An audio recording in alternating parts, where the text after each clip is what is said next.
Step 1, apply gelish foundation and cure an LED light for 5 seconds.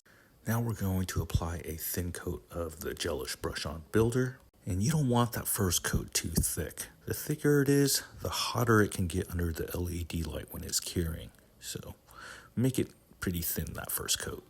So as we build this nail, we want to do a thin coat and then apply with very little pressure to build. So it's like a feather-like touch, very gently building from the center to the sides.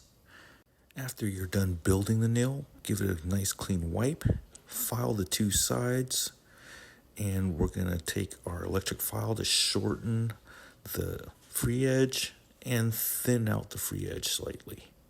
The electric file I'm using is the Gelish Go File IQ, and I'm using it with a carbide safety bit.